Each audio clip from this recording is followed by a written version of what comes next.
Esto es América Noticias bajo la dirección general de Carlos Basallo. Donald Trump anunció el domingo que se completó el acuerdo de paz con Irán. El acuerdo con la República Islámica de Irán está ya concluido. Felicitaciones a todos, escribió el presidente de Estados Unidos en su red Truth Social, poco después de que el mediador Pakistán anunciara que ambas partes habían llegado a un pacto. El mandatario añadió que a partir de ahora autoriza plenamente la apertura libre de peaje del estrecho de Hormuz y la retirada inmediata del bloqueo naval de Estados Unidos. Por su parte, el primer ministro de Pakistán anunció que el acuerdo detiene de inmediato todas las operaciones militares en Medio Oriente, incluso en Líbano, y detalló que la firma tendrá lugar en Ginebra el viernes.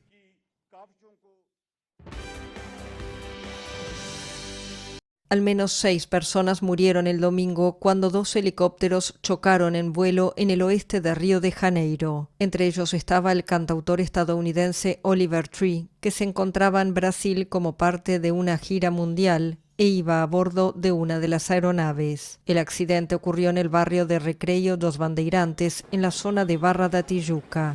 Está confirmado que hubo 6 víctimas, 5 en una aeronave, 4 pasajeros y el piloto, y en la otra aeronave el piloto. Los bomberos indicaron que los helicópteros colisionaron en el aire y se estrellaron en el estacionamiento de un concesionario de autos eléctricos. Añadieron que el incendio afectó a al menos 20 vehículos.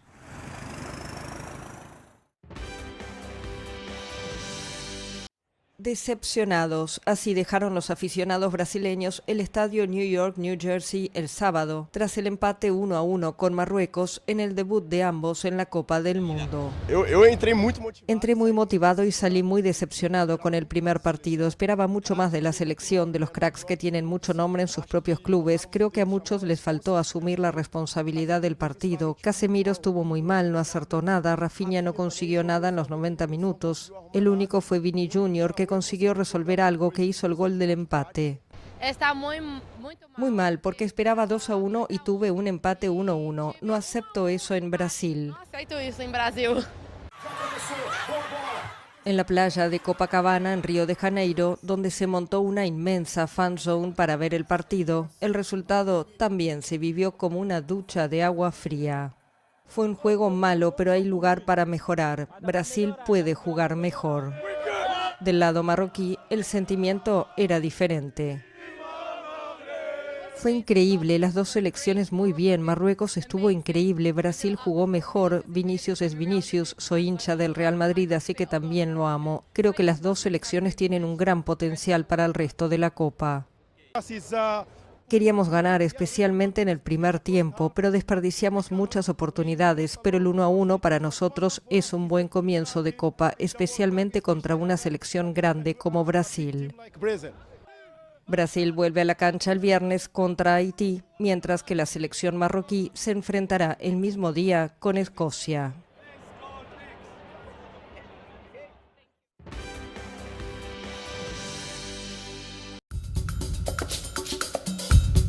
El sueño de Curazao terminó en pesadilla. La selección caribeña hizo historia el domingo al debutar en el Mundial de Norteamérica, pero cayó goleada ante la tetracampeona Alemania. El conjunto europeo comenzó en ventaja gracias a un gol de Félix Enmecha a los 6 minutos de juego. La sorpresa llegó a los 21, cuando el Ivano Comenencia empató el partido y desató la euforia en la pequeña isla de 185.000 habitantes. Sin embargo, los tantos de Nico Schlotterberg a los 38 y de Kai Havertz al cierre de la primera mitad sentenciaron el pleito. El segundo tiempo comenzó con una anotación de Jamal Musiala, un preámbulo de lo que terminaría con un abultado 7-1. Alemania volverá a jugar el sábado frente a Costa de Marfil, mientras que el mismo día Curazao se enfrentará a Ecuador.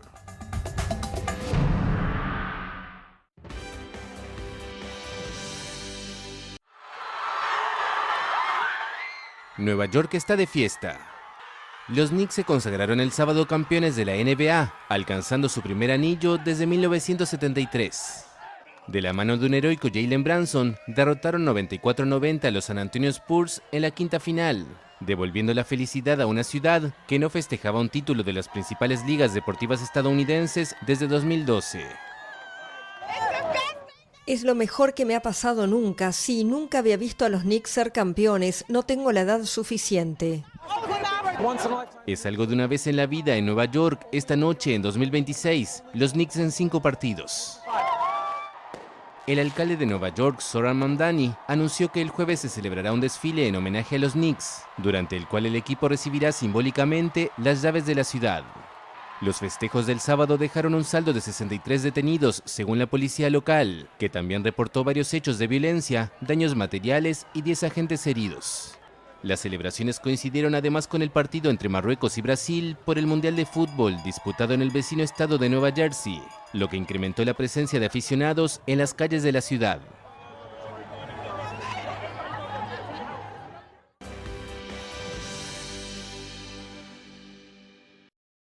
Murió el jefe de la banda criminal venezolana Tren de Aragua. El presidente de Estados Unidos, Donald Trump, informó la noche del viernes que Héctor Guerrero Flores, alias Niño Guerrero, fue abatido en una operación militar, realizada en coordinación con las autoridades de Venezuela. Caracas confirmó poco después que el líder criminal había sido neutralizado y que hubo enfrentamientos con integrantes de estructuras de delincuencia organizada. Un alto funcionario del Pentágono sostuvo el sábado que la muerte de Niño Guerrero envía un mensaje claro a América Latina sobre el compromiso del gobierno de Trump de combatir el narcotráfico. Estados Unidos designó al Tren de Aragua como organización terrorista en enero de 2025, apenas regresó el republicano a la presidencia. La banda surgió en la cárcel de Tocorón, en el estado de Aragua, en 2014, y hoy opera también en otros países como Colombia, Perú y Chile. Se dedica a la extorsión, el sicariato, el narcotráfico, la prostitución, la trata de personas y hasta la minería ilegal, aunque también ha emprendido en algunos negocios locales.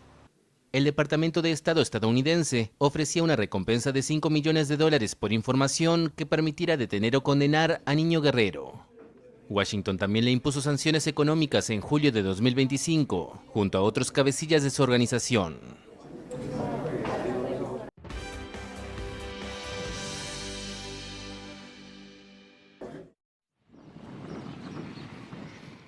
Un cargamento de ayuda humanitaria procedente de Colombia llegó el viernes a Cuba. El buque ACR Caribe de la Armada colombiana arribó al puerto de La Habana procedente de Cartagena. El gobierno de Gustavo Petro informó que el barco transportó unas 100 toneladas de alimentos, medicinas, insumos hospitalarios y paneles solares, ante las dificultades que enfrenta la isla por los efectos de fenómenos naturales recientes y la compleja situación energética y económica. Estados Unidos impuso desde finales de enero un bloqueo petrolero a Cuba, ubicada a 150 kilómetros de las costas de Florida, por considerar que representa una amenaza a su seguridad nacional. Desde entonces solo ha llegado un petrolero ruso, cuyas reservas ya se han agotado. La Habana anunció el viernes que trabaja en una serie de prioridades para reformar su modelo económico y social en respuesta a la crisis.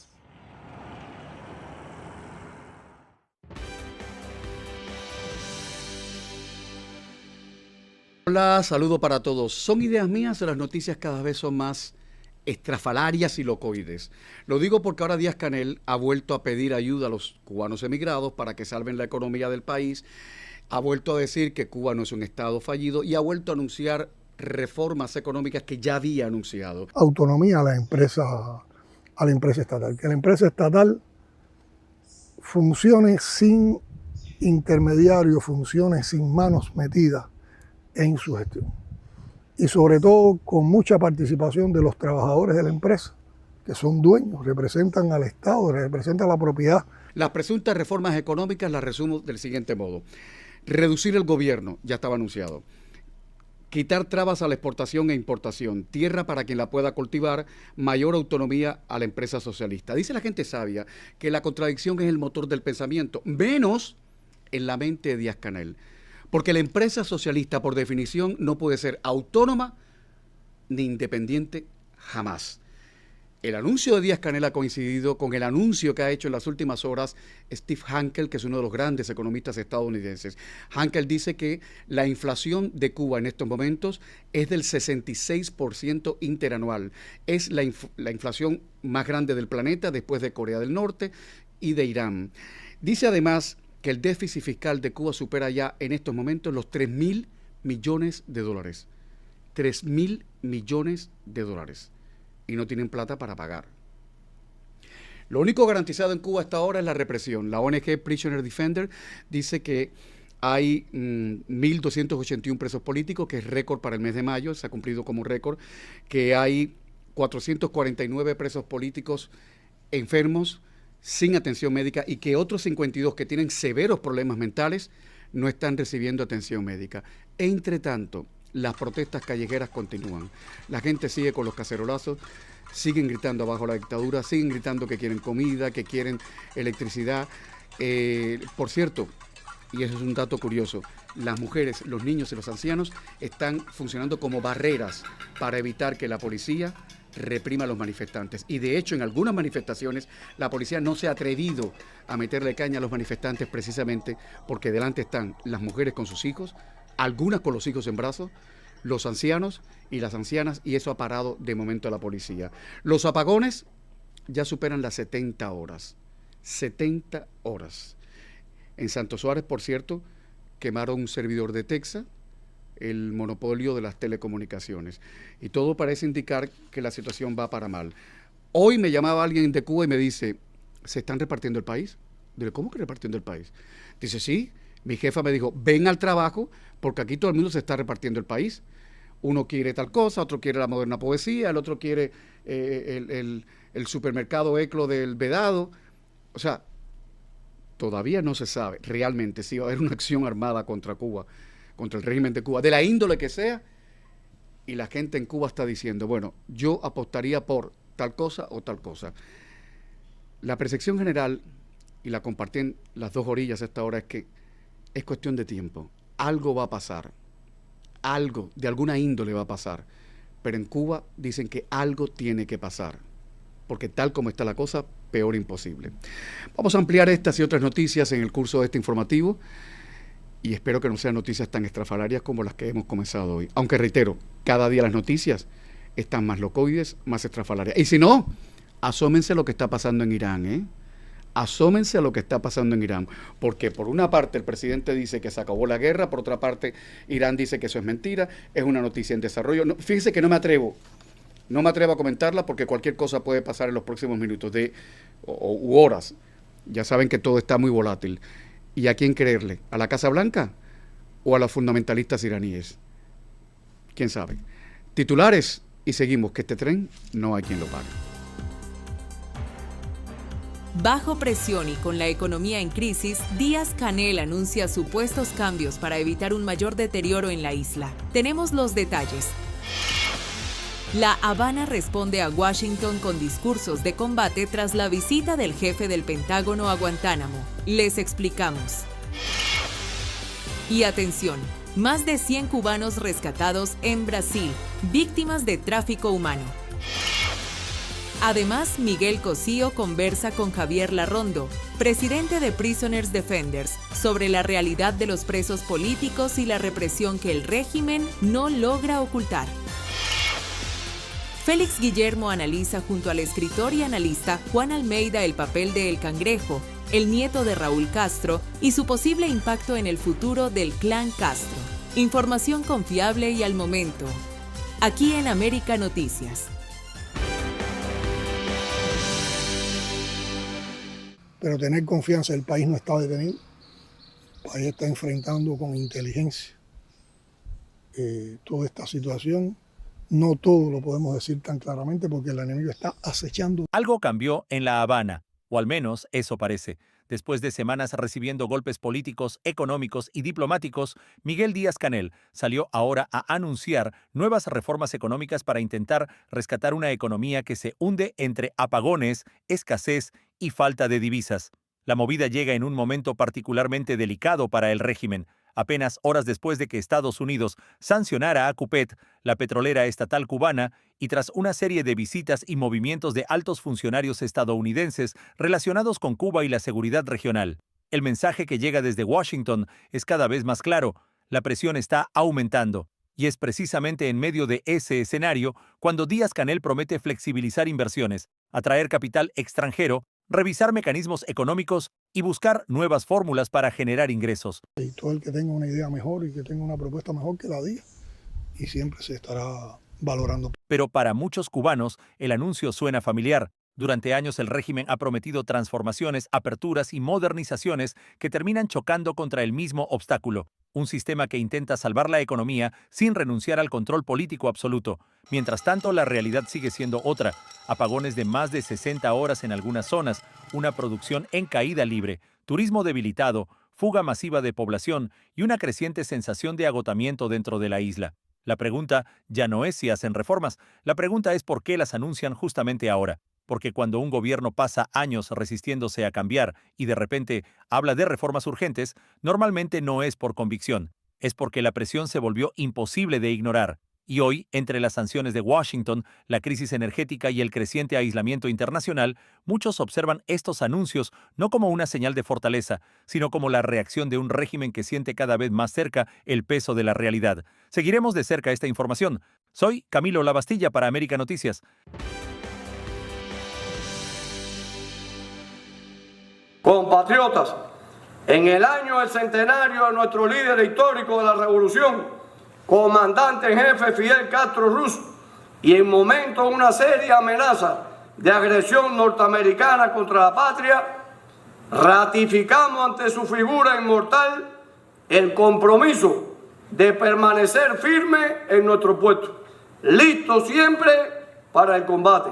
La atención volvió a subir alrededor de Cuba. Horas después de la visita del secretario de Defensa de Estados Unidos a la base naval de Guantánamo, el régimen cubano respondió con una demostración de respaldo político y militar. Raúl Castro envió un mensaje al ejército occidental con motivo de su aniversario 65 y llamó a continuar la llamada obra revolucionaria, insistiendo además en la doctrina de la denominada guerra de todo el pueblo. La respuesta llegó de inmediato. Durante un acto encabezado por Miguel Díaz-Canel, el jefe del ejército occidental aseguró que las Fuerzas Armadas Revolucionarias permanecen listas para el combate y preparadas para cumplir cualquier misión que se les asigne. El intercambio de mensajes ocurre además mientras el régimen intensifica su enfrentamiento verbal con el exilio cubano en Estados Unidos. Por su lado, el vicecanciller Carlos Fernández de Cosío acusó al exilio del sur de Florida de impulsar una agenda agresiva y vengativa contra Cuba y calificó a sus integrantes como una cofradía anticubana. El funcionario sostuvo además que ese sector ejerce una influencia desproporcionada sobre la política estadounidense y responsabilizó a los exiliados de promover muchas de las medidas de presión adoptadas contra La Habana.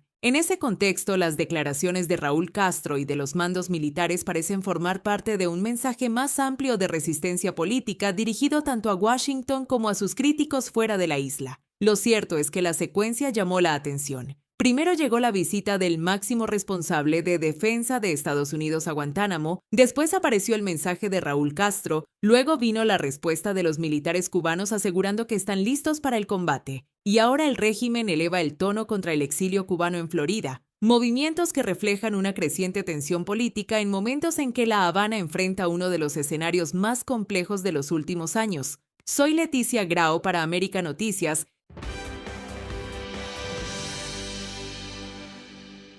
Noticia en desarrollo. Después de meses de amenazas, bombardeos, ataques con drones y una tensión que llevó a Medio Oriente al borde de una guerra regional, comienzan a aparecer señales de que algo importante podría estar ocurriendo detrás de puertas cerradas. Pakistán confirmó este viernes la existencia de un texto definitivo y consensuado para un acuerdo de paz entre Estados Unidos e Irán. La información fue respaldada por declaraciones del canciller iraní Abbas Araghchi y por el primer ministro pakistaní Shehbaz Sharif, quien aseguró que la paz nunca ha estado tan cerca como ahora. Al mismo tiempo, desde Teherán llegan nuevas revelaciones. El portavoz del Ministerio de Relaciones Exteriores de Irán confirmó que los principales órganos de decisión del régimen se encuentran examinando la versión final del acuerdo y reconoció que ya existe entendimiento sobre la mayoría de los puntos en discusión. La Casa Blanca también elevó las expectativas. Funcionarios estadounidenses aseguran que el memorando de entendimiento con Irán está más cerca que nunca y que las conversaciones han entrado en una fase decisiva. Todo esto ocurre apenas días después de que Donald Trump amenazara con reanudar los bombardeos contra infraestructura iraní si no se lograban avances concretos. De hecho, el propio presidente llegó a advertir que Irán tendría que firmar o prepararse para enfrentar consecuencias mucho más severas. Pero todavía no hay celebración. Mientras se discute el acuerdo, Israel continúa lanzando ataques contra posiciones vinculadas a grupos aliados de Irán en el Líbano y mantiene una postura de máxima cautela frente a cualquier negociación que no elimine completamente las amenazas contra su seguridad. La pregunta ya no es si existe un acuerdo sobre la mesa. La pregunta es si los líderes iraníes se atreverán a firmarlo. Si eso ocurre, Trump podría presentar uno de los mayores logros diplomáticos de su mandato. Si fracasa, Medio Oriente podría regresar rápidamente al escenario de amenazas, bombardeos y confrontación que ha mantenido al mundo en vilo durante los últimos meses, informó Camilo Lavastilla para América Noticias. La reacción del régimen cubano no se hizo esperar. Horas después de que Estados Unidos sancionara a CUPET, la empresa estatal que controla el petróleo y los combustibles en la isla, dos de las principales figuras del poder salieron en defensa del sistema. El canciller Bruno Rodríguez arremetió contra Marco Rubio con insultos personales y lo calificó como uno de los enemigos más agresivos de Cuba. Por su parte, el primer ministro Manuel Marrero denunció que las sanciones constituyen una nueva agresión contra el pueblo cubano. Pero en Washington, la lectura es completamente distinta. La administración Trump sostiene que CUPET es una de las estructuras que ha permitido mantener a flote al aparato estatal mientras la población carga con el peso de la crisis. Y ahí es donde aparece la gran contradicción. Mientras Bruno y Marrero denuncian ataques externos, Díaz-Canel anuncia reformas económicas para intentar rescatar un modelo que claramente no está funcionando. Si todo marcha bien, ¿por qué hacen falta reformas urgentes? Y si hacen falta reformas urgentes, ¿quién responde por décadas de deterioro? La realidad de los cubanos está muy lejos de los discursos oficiales. Miles de familias no saben qué van a cocinar mañana. Conseguir alimentos se ha convertido en una batalla diaria. Lo poco que aparece en los mercados tiene precios imposibles para la mayoría. Las medicinas desaparecen de las farmacias y muchos enfermos dependen de familiares en el exterior o de donaciones para sobrevivir. Hoy, para millones de cubanos, vivir en la isla se parece cada vez más a un acto de resistencia cotidiana. Mientras los máximos dirigentes del régimen intercambian acusaciones con Washington, el cubano de a pie sigue enfrentando problemas mucho más básicos. Porque si algo demuestra la realidad actual de Cuba, es que el verdadero milagro no es que el sistema siga en pie. El verdadero milagro es que el pueblo cubano siga resistiendo. Soy Enrique López para América Noticias. Una importante decisión judicial acaba de darle un respiro a miles de inmigrantes, incluidos muchos cubanos que llevaban meses atrapados en un limbo migratorio. Un juez federal anuló varias políticas del Servicio de Ciudadanía e Inmigración de Estados Unidos, USCIS, que habían congelado solicitudes de asilo, permisos de trabajo, residencias permanentes y procesos de ciudadanía para personas provenientes de 39 países, entre ellos Cuba. La medida obliga al gobierno a reactivar esos expedientes y retomar decisiones que permanecían paralizadas desde finales del año pasado. Para miles de cubanos, esto podría significar que sus casos vuelvan a avanzar después de meses de incertidumbre. El impacto para la comunidad cubana había sido especialmente fuerte. Diversos reportes indican que las aprobaciones de residencias permanentes para cubanos prácticamente se desplomaron tras la aplicación de estas restricciones, dejando a muchas familias sin respuestas y sin poder completar su proceso de regularización. Sin embargo, la noticia llega con cautela. Aunque el juez consideró ilegales las políticas que mantenían congelados los trámites, la batalla judicial no ha terminado y otras medidas migratorias impulsadas por la administración Trump continúan siendo discutidas en los tribunales. Para miles de cubanos que ingresaron legalmente al país, solicitaron ajustes migratorios o esperan una respuesta de USCIS, el fallo representa una oportunidad para volver a poner en movimiento expedientes que parecían olvidados. Después de meses de incertidumbre, la maquinaria migratoria vuelve a moverse para miles de personas. Y aunque el panorama legal sigue cambiando semana tras semana, para muchos cubanos esta decisión significa algo muy simple: la posibilidad de que su caso vuelva a avanzar y de acercarse un poco más al objetivo de construir una vida estable en Estados Unidos. Soy José Pérez para América Noticias. Nuevas imágenes y nuevos datos están revelando la magnitud de una crisis que sigue empujando a miles de cubanos fuera de la isla. Las autoridades brasileñas rescataron a 108 migrantes cubanos en apenas un día durante 3 operaciones realizadas en el estado de Roraima, en la frontera con Guyana. Según el Ministerio de Justicia de Brasil, se trata del mayor rescate humanitario realizado hasta ahora en esa región. Entre los rescatados había hombres, mujeres, ancianos y familias enteras. Algunos llevaban días sin comer y eran transportados por redes de tráfico humano en condiciones descritas por las autoridades como inhumanas y extremadamente peligrosas. 5 presuntos traficantes, conocidos como coyotes, fueron arrestados, pero la noticia va mucho más allá del rescate. Los números muestran una tendencia que no deja de crecer. Solo en los primeros meses de 2026, más de 13,000 cubanos solicitaron refugio en Brasil. El año pasado los cubanos superaron incluso a los venezolanos como principal nacionalidad que busca protección migratoria en ese país. La ruta ha cambiado. Mientras muchos siguen mirando hacia Estados Unidos, miles de cubanos están utilizando Guyana y el norte de Brasil como alternativa para escapar de una isla golpeada por apagones, escasez de alimentos, falta de medicinas y una economía cada vez más deteriorada. Lo más llamativo es que Roraima, una región remota en la Amazonía brasileña, se ha convertido en una de las principales puertas de entrada para quienes abandonan Cuba buscando una oportunidad fuera del país. Mientras La Habana insiste en hablar de resistencia y recuperación, las cifras cuentan otra historia. Cada vez más cubanos cruzan fronteras, se entregan a traficantes y recorren miles de kilómetros para abandonar la isla. Y cuando más de 100 personas son rescatadas en un solo día, la señal es difícil de ignorar. El éxodo cubano no se ha detenido, simplemente está tomando nuevas rutas. Informó Leticia Grau para América Noticias. El secretario de Estado Marco Rubio afirmó que la cúpula del régimen de La Habana ha utilizado el control de la energía como una herramienta de poder político y económico. El experto en energía, Jorge Piñón, señala que las sanciones ponen el foco sobre quienes han controlado hasta ahora la importación y distribución de combustible en Cuba. Bueno, no solamente es CAESA, es también CIMEX, por ejemplo, que las petroleras, las estaciones de servicio de Cupet, de la marca Cupet, en realidad están controladas por CIMEX. Tienes a Cuba Metales. Cuba Metales es la agencia del gobierno que importa y exporta combustibles en Cuba.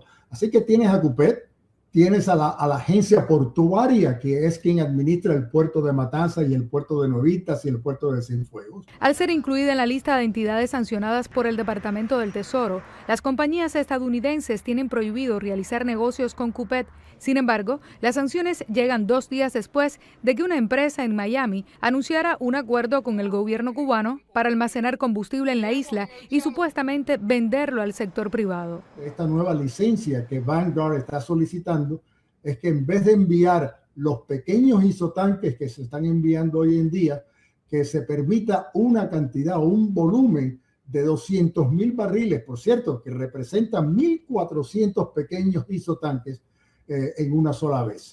Jorge Piñón asegura que a pesar de las sanciones impuestas contra el régimen cubano, actualmente un grupo de emprendedores cubanos americanos envían isotanques que contienen 150 barriles de petróleo a Cuba. Los cubanos denuncian que dentro de la isla estos tanques son trasladados en camiones militares. Reportó Jani González. Para que estés mejor informado, te dejamos con nuestras noticias en un minuto. El comentarista deportivo cubano Héctor Villar, conocido como La Figura por su trabajo en la televisión estatal, no habría sido autorizado a ingresar a Estados Unidos para cubrir el Mundial de Fútbol 2026, según reportes difundidos en redes y medios digitales. De acuerdo con esas versiones, Villar fue retornado a Cuba en el mismo vuelo en el que llegó después de no superar los controles migratorios en un aeropuerto estadounidense. La noticia ha generado fuerte reacción porque se trata de una figura visible del aparato mediático oficial cubano y porque ocurre en medio de un contexto de mayor rigor migratorio y advertencias sobre el uso correcto de visas para actividades vinculadas al Mundial. Aunque las visas temporales para periodistas y eventos deportivos siguen contempladas dentro de las reglas habituales, el caso sugiere que las autoridades consideraron que no se cumplían los requisitos exigidos para la entrada.